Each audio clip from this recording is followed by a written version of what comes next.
Hi everyone, it's Nicola Burton from Music Means Business. And today on the Music Reel, Manny and I, have a very special guest, a man that we worked with a very long time ago, Mr. John Swan, Swannee. How are you today? I'm good. I'm always good. You're always good. We have not seen you we were trying to work out before, I reckon it's close to, 27 years. It's been a long time since we've seen you. I know. I was very young then. You were very, very, very like 2, 3. What do you mean? You're still young, Swannee. Still young.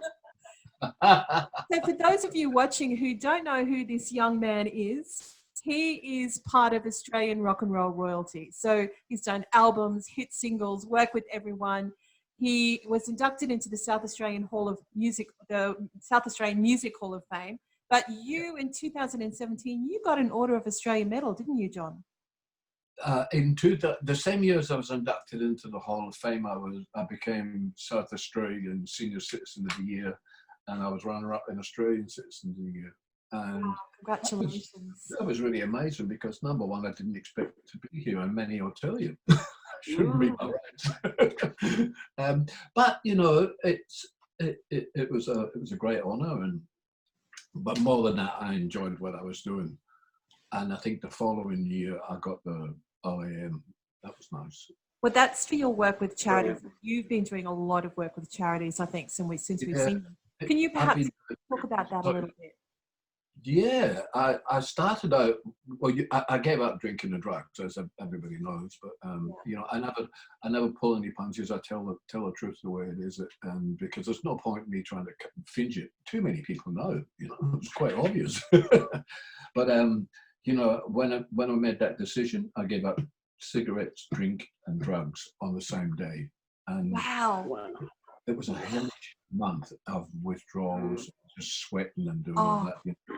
And I understand my kids are frightened about it, but let me tell you, if I hadn't have done it, the doctor said you've got a month to go. So, wow, you know, I was losing blood up the front passage, back passage. It wasn't pretty. But the thing is, I took the option, and I don't know why. I actually do. My wife said, you know, I'm not leaving you, I'm leaving this situation. I'm going to stay at my sister's for a while you sort of get yourself together because I can't sit here and watch you die. Yeah. And I went, yeah, okay then. Can you get us a couple of kids before we go? Oh, no.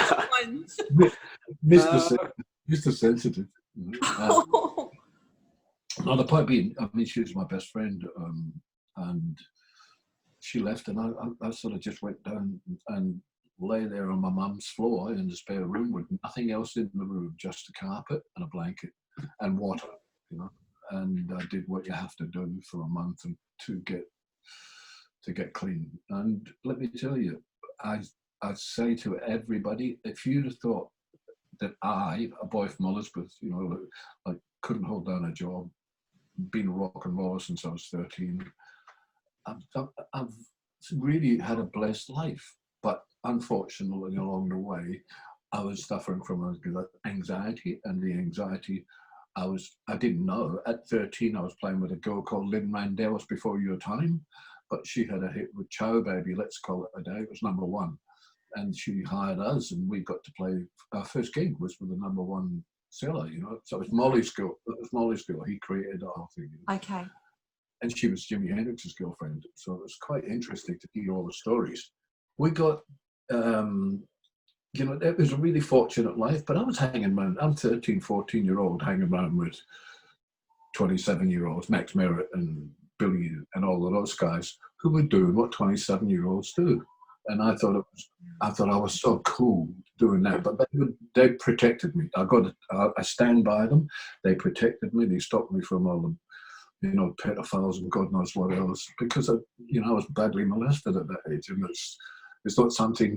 But having said that, that's where my nerves came in, and I was playing with Lynn one day in Melbourne, and I think Twilight's for the main band coming on.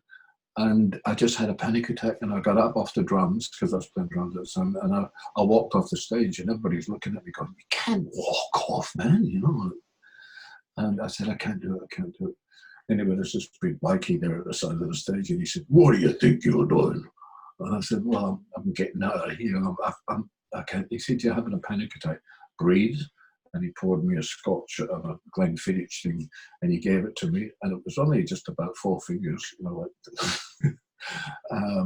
And I drank it, and immediately I drank it, it hit the spot here. They call it the sweet spot, and it just went right through my whole system. And about 2 seconds after it hit my system, I turned around, I picked the drumsticks up, and I sort of sauntered back on stage like I was some sort of, grown-up rock star. It made me turn into everything I wanted. I could talk to girls, I could con girls, I could tell them lies. I couldn't do that before I drank. Wow. That was a good band-aid to use from a young age. Yeah, but when I got sober, I thought, I've got to do something with my life now. I've been given a second chance. Absolutely. And I'll say it, but it's not something that I bang down people's throats. But I had to go to AA to get help in the end, because I was isolated for 18 months and not drinking, not taking drugs, not cigarettes. I never ever had another one after the moment I said I would do it. But there's a certain type of thing that you need when you're getting sober in its quality of life. You don't get sober to just be a miserable drunk, They call it a dry drunk. But I just couldn't stand it. But I went along to a couple of guys from rock and roll. I won't mention their names because it may embarrass them. They might have some very important people in there. Yeah, let me tell you. I can imagine them.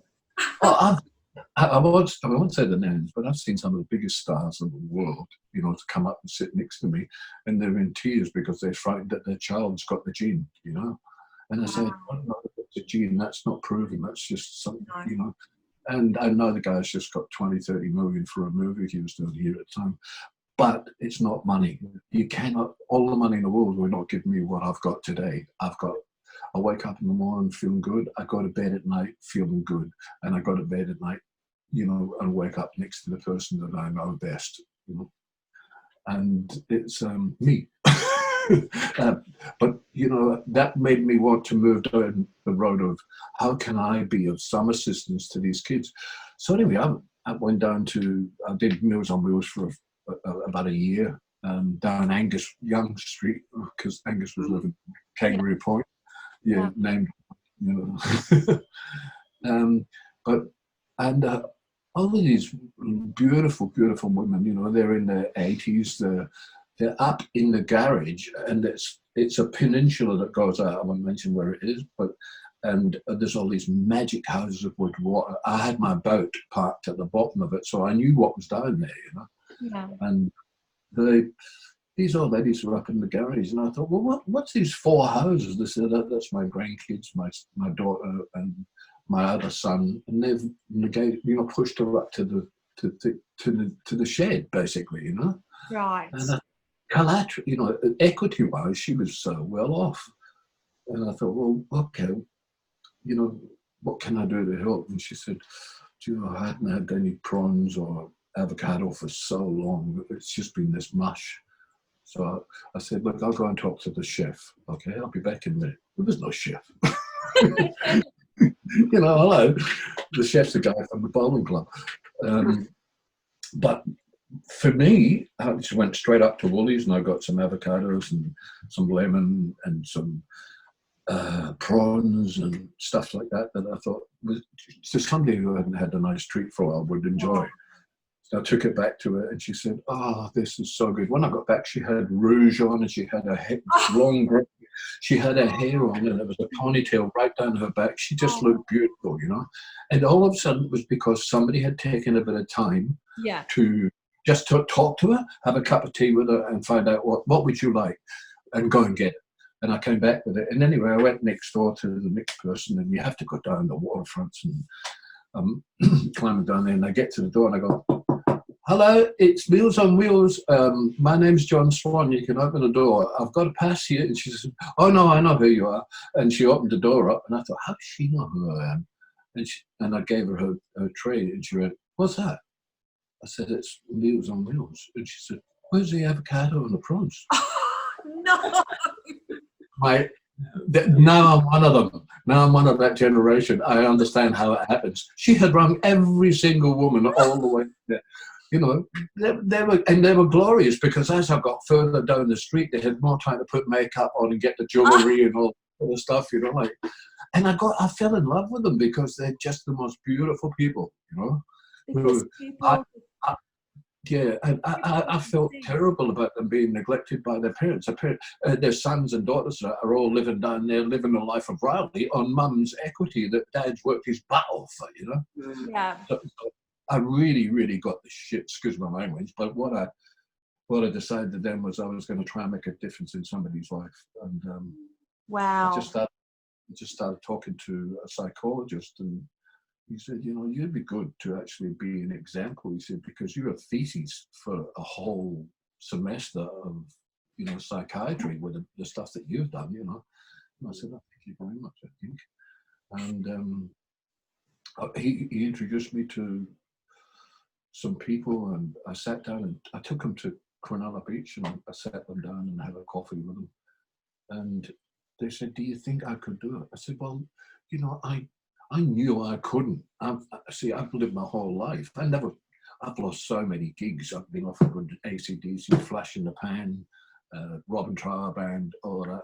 But I could never do it because of the alcohol. If they had taken me, Bon had just died.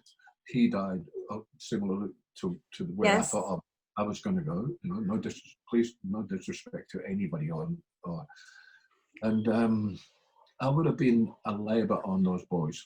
I love those boys so much because we grew up together. We're friends.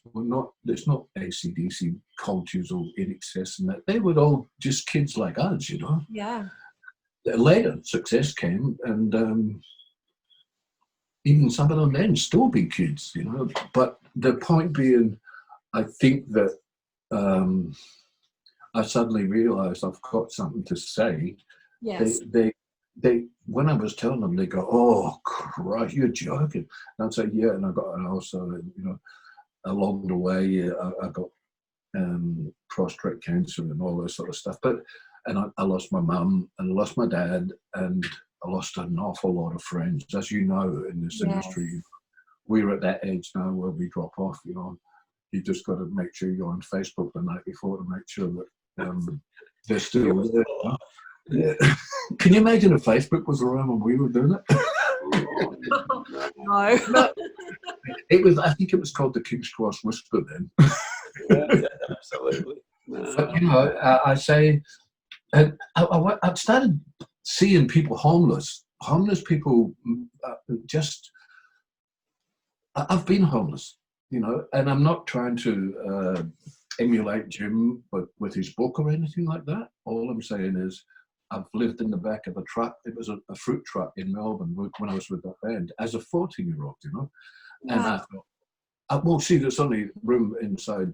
There's only one room per band, and there's 4 of us. So 2 of them got the 2 biggest guys got them because they could fight best, and I got so they found somewhere to stay. And I thought, where? And then I walked outside, and there's this fruit truck, and it's got great big boxes full of mandarins and oranges and pumpkins. So I got in amongst the oranges, you know, like that sort of stuff myself, and covered it up. And I hear this voice, and she said, a girl's voice. She said, "Are you okay?" And I said, "Who?" "You in there?" And I went, "Nobody in here." And she said, I said, "Who are you?" She said, "I live across the road. Why don't you come and have a cup of tea?" And I went, "Okay." And I went across. It was one of the ladies of the night, you know. She saved you. She protected you. She just said to me, "I want nothing from you." She said, "All I want you to do is have a shower, give me your clothes, and let me wash your clothes and iron them." She's a mum. Yeah. She was doing, you know, to get food on the table for and I suddenly seen a whole different side to life, you know, but that affected me later on when I seen homeless women doing the same thing, and homeless guys doing terrible things to homeless women to take advantage of a situation, you know, because the women feel protected because they're being abused by these idiots, you know. God. So I stepped in and tried to get I joined a thing called Duros, which is Salvation Army. I didn't join the Salvation Army or anything like that, but I loved what they were doing. So we got them a little Mercedes van, a Vito, and would put coffee machine in there, and a friend of mine who, it's really funny because in this industry, it is the type of industry that the word gets around so quickly. This girl rings me up and she says, "Can I have a coffee with you?" I said, "Look, anytime you want," because it started to become, it was in the papers and stuff like that, and I didn't really want it in the papers because that's not the reason why I was doing it. Suddenly I had found a purpose in my life, and she said, "I'm in charge of the Adelaide dental faculty. I'm the principal." She said, "I would like to try and help you and your people at the Hutt Street in Adelaide." Oh, wow. 185 people, trying to feed them every night, and I was using Massive job. some of the money from my gigs and not putting money into the house. Do you know what I mean? I became so obsessed with it that poor Virginia wasn't getting that money. I was giving it to other people. Yeah. But, and that has its consequences. But I'd never ever felt better because the first night I went, I sort of got the 185 people, 187 people, and you have to serve from the right side, and you give them their food and you speak politely, and it doesn't matter what they say to you because they don't take to society. They don't like us. We treat them like shit. Yeah. So anyway, they're protecting their plate like this, and I said, "You don't have to protect it. There's tons here. You can have as much as you like there." And they just come like, and they're embarrassed because of the smell, so I thought, well, there's only one way I'm going to get around this is to gain their trust. So this guy says to me, "Oh, I know you." He said, "You sing in a band, don't you?" And I said, yeah. I said, "I'd appreciate it if you wouldn't tell anybody." He said, "I've already done it." He said, so after dinner, I said, "Well, and I had been doing the hospitals. I roll up and do palliative care, play a few songs to them." The guy says, "Can you learn While My Guitar Gently Weeps?" It's my favourite song. And the guy's in palliative care. He's got the drip in, the whole bit. The family's there. I get the family out and talk to them. I say, "How are you really feeling?" Because they never tell you what they're really feeling. They pretty much act on for everybody else, That's right. That's right. I want to know about how they're feeling. It's their death, and it's quite a beautiful thing, and it's sad that they never get to be honest about it. And because if the kids would be upset, that's all they care about, And also when someone's dying, it's I know when my dad was dying 2 years ago, I kind of couldn't allow myself to feel it because there was so many things to do while we were going through that process. It's kind of like, you put it on hold. Okay, it's over there. When this is all over, then I'll let myself feel it. So you can kind of understand. And no one, like you said, no one really asks you, "How are you feeling?" No, and I asked the family to would you mind leaving me for half an hour with him if I'm going to come in? Because the mum would ring me and say, "He's a huge fatty. I was coming up for coffee with him because he's going to pass away tomorrow." And it would just make us happy to know that you turned up. Yeah. I said, "Yeah, I'll be there in 20 minutes, So I jump in the cab and get out to the hospital and sitting there and I'm playing. This man is the most beautiful, gracious. He's 40-year-old. He's a pilot. Wow. He's met a girl. She's got 3 kids under 10. He's got 3 kids under 10. And he's dying of cancer. And I just went, "Oh, life isn't fair." And he said, can I play the guitar?" And it's very hard for him because the respiratory, the injection, the respiratory thing. He started playing "Better Be Home Soon," and I just went, "Wow, that's sensational." He said, "I've got a couple of guitars in my wardrobe at home." I said, "Oh yeah, okay." So anyway, I said, "Look, I've got to go. I'll come back tomorrow." He said, "What are you going to play tomorrow?" I said, "What would you like to hear?" And he said something like, "Oh, Sweet Home Alabama," something really quick. Yeah. So I'm sitting there, I'm not a guitar player, and I walked out the door and I thought, all right. So I get this phone call I'm driving back to another hospital over the other side of the town, and it's his wife, and she said, "Swannee." I said, "What?" She said, "You bastard, what have you done to my husband?" And I said, I don't think I've done anything." She said, "He wants his guitars in there. He's pulled out that grip. He's not going to, he said, "I'm not going to lie here and just take it." He said, "I've got 6 kids under 10 and I want to spend a few months with them, And I said, "Well, that's a blessing. And you should why are you angry? She said, I'm not. She said, but we had all just come to terms with it. That's you're going, you know. Now, that I didn't think of. You know, there's so many things and variables in death and life. Well, I guess the main point is that he got out and he came around with me, and he had so much chemo, he's no hair in his head, and his eyes were jaundiced and yellow and stuff like that. But good-looking young man, you know, 40-year-old. And Yeah. we were playing at the rehabilitation centre next day for kids with brain damage, you know, like the car accidents and stuff, and they got their little helmets. Yeah. And you know, and I'm sitting there saying, wow, you know, this is great. And I look around and there's Stephen Hulk, a young guitar player. He's 14. I'm mentoring him. He's a great bass player, blues player. And I turn around the other side. There he is. You know, he's sitting there and he's looking at me. His eyes were clear, like you would not believe. Like they were white, you know, much better than mine. You know, like, and he's playing away and he's playing these songs, and I've got all the photos and stuff like that, and his wife was there, and you know, he went up home and he lived another 3 months, and he said, called me in one day and said, this is the best 3 months I've ever had in my life. He said, I got quality time with my kids because I knew what was about to come to fruition. So what I did was said, what would you like to do? He said, I have to give up. I'm so tired. I said, okay. And he said, I want you to know that I can't, I'm sorry, I can't tell you what he said, but it was something that I'll live with for the rest of my life, and I'll carry, and I hope to be able to give that to somebody else that they gave me. I meant something to somebody for just a second, and I really knew what love was, you know. What the world should be all about. What a gift you gave him. Absolutely. Such a gift because you looked at him, you saw him, you allowed him to feel what was going on, and what a gift you gave him. And he went in his conditions. You know, wow. He wasn't. The doctor said, "I will put him on a drip, and he'll be gone by the end of the week."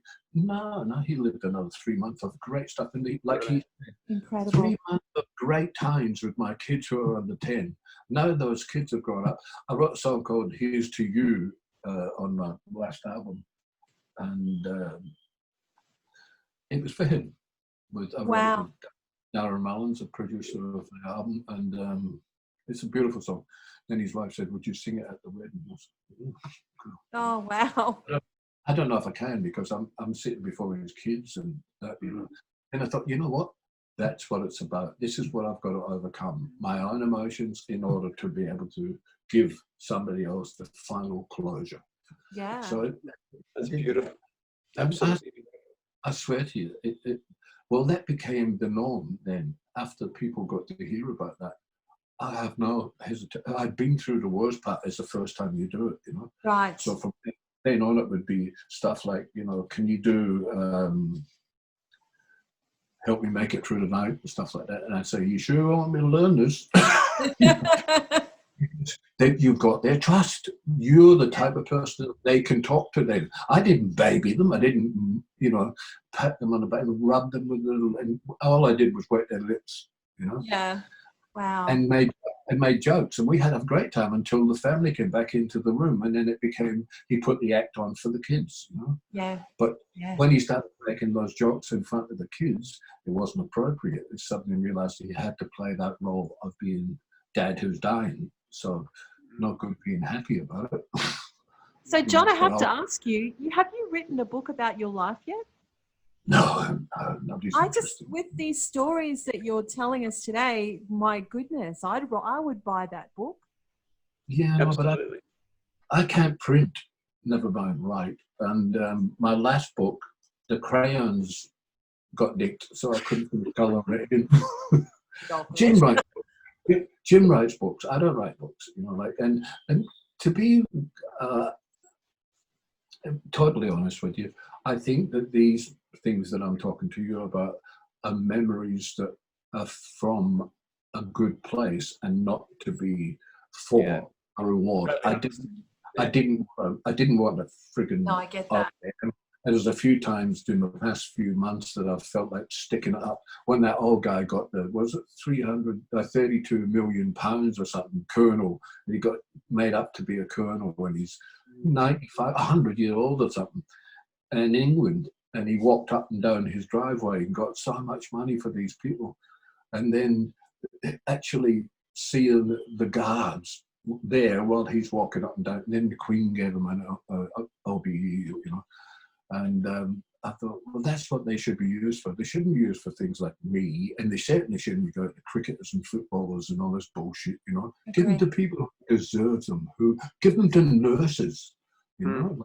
Let me tell you, more so than doctors. They're there, you know. Like I said, I've had some health problems. I've had a lot of health problems, and I've got nearly a few pieces left in my body that are mine. But I'll be really honest with you, I've never had a better life. Sure, we're in isolation, but I'm getting that opportunity to talk to you. Plus, I didn't know this thing was such a good platform. You know, I've been going out and buying all of this stuff. I've got more mics you can point to stick at, you know, road broadcasters and special web cameras and all this stuff. I'm coming straight to you through. It's fantastic, because I think there's been a lot of benefits in this lockdown for people. As much as it sucked, there's been a lot of benefits. Having said this, that I think there's a new thing in music, which is going to take a lot of the music singers we know won't be the same ever. Why? You know, because they you know, the kids aren't getting the heroes to be able to be.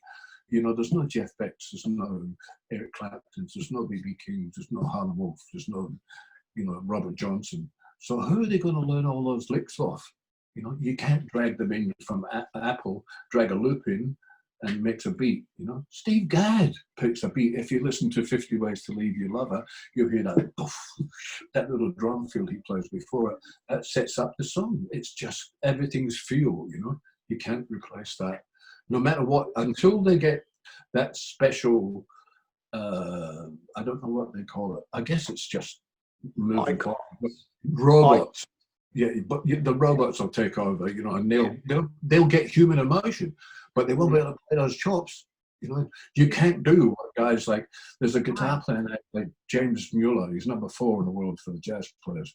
He's sitting in Adelaide doing nothing. You know, like I say doing nothing. He's teaching at conservatory, so he's teaching kids, and he is a wonderful, wonderful man. Good player, young, 28, 6'4", fit as a fiddle. Bass blues player. I walked into the studio when he walked into the studio. I said, "Get up." He went, what? Because he was sort of intimidated, you know. And I said, "Jesus Christ, you couldn't be any better looking, could you?" And he said, "Well, would you mind if I recorded in the other room?" I said, "Why?" He said, "I'm intimidated looking at you." He said, "I've been watching you on telly for all these years." And I went, "No, you're really pushing it, kid." Oh, John. Your voice, there is no, like, seriously, you singing Flame Trees, that's it for me. That version. Is that Spicks and Specks? No, when we sang live with you, you sang Flame Trees, and it broke me. It was just incredible. I'll actually pull that out today and give it a song, because I'm starting up here. I can't stay away from it because it's addictive. This helping people is addictive. If people only realise that by helping others, they are doing more for themselves than what they're ever going to do. Absolutely. The rewards that I'm getting are good, clean sleep. I'm alive. I shouldn't be here, mate. You know, my liver, my kidneys, I've got prostate cancer, and you name it. I've never felt better. And I'm getting an opportunity to go through some of the old years with some lovely people who I treasure. And, you know, life doesn't get much better than that. And you look really good. You've got great energy, and it's just so great to see this. Fantastic. It's good when I'm doing what I need to do. You know what else I do? I get out in the garden, and I've got one of the best gardens. You know, like I've noticed that on Facebook, Swannee. I've noticed it. I'm living vicariously through your gardening stances. All right. Well, see, that's council, that down the bottom's all council land, and it was all scrub. Now it's plantation. I've got banana trees down there, and I've got the best neighbour. James Rooney's his name, and he's a he's a very successful businessman. But me and him just have this kindred spirit. And we get down there and we turn a whole bunch of, on the hills next to the neighbour's place, we gutted all the trees out. We got every single root out and we planted lawn. And that was the start.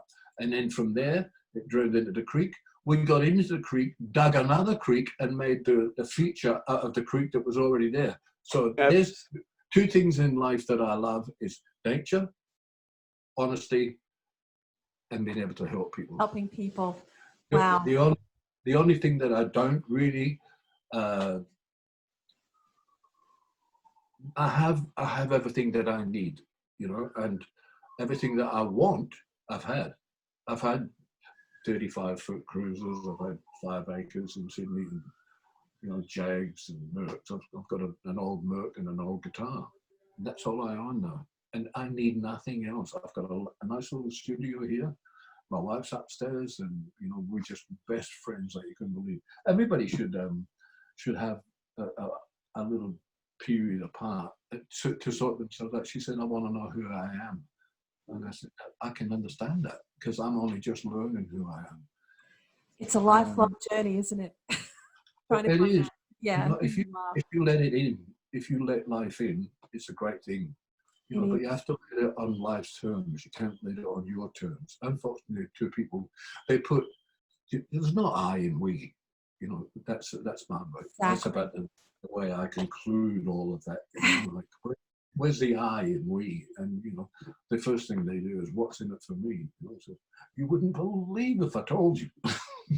Exactly. John, look, I could talk to you all day, but unfortunately we're going to have to finish it up. I could seriously talk to you all day. You've given us so much to think about. And I think for young artists to listen to your story, how you've gone through the incredible success, and then you've had so many challenges, and now you're dedicating your life to helping others. I think it's an incredible journey and an incredible example to give people. Just if I can quickly tell you, I've got a young guy called Tash Farrell. I don't know if you've heard of him. No. Do you heard of him? No, not yet. Okay, you must look him up. Tash Farrell. He's playing with Santana. He turned 11 today, right? Wow. He turned 11. That's amazing. He's the Derek Trucks of today. He's up there playing with Rob Thomas, Carlos Santana in the biggest stages in the world. Gibson have given him everything they can possibly. He's an 11-year-old. And I'm talking to his grandma. She said, "What do you think?" And I said, "All I'm saying is let him be a boy. Let him be an 11-year-old. His talent will come to the fore always, because like he's playing better than anybody that I can tell you about. He's a humble kid, but you know, I'll private message you and I'll give you a thing. Have a talk to him, that because would be great. If he plays for you know, our generation of players think that what doesn't stink, you know, but the whole point being, there's guys like Kevin Borich who have made their life just about playing guitar. Kevin doesn't get on planes and all that bullshit. He gets in the car, he's got a trailer with a PA, and he's flying V and he's Gibson, and he's off. And he sets the gear up. He's 72. He's had his face rebuilt with cancer. You know, I went to visit him as a palliative thing. And I started crying. He said, "Don't you cry for me. I'm going nowhere. I'm coming." I said, "I've got a lot of play to do." And that's what I look up to, you know. But I want the young Tash to be able to meet Kevin so that they can, Kevin and him are almost kindred spirits at either end of the scale, you know. How incredible is that? It's incredible. Mate, you've got goosebumps. So make sure you give us his details, because we will definitely have a chat to him. John, please take care of yourself, and we will definitely be having another chat. Like I said, I could talk to you forever. All right. I appreciate it. John, please look after yourself. John Swan, everyone. Cheers. Pick another song for next time.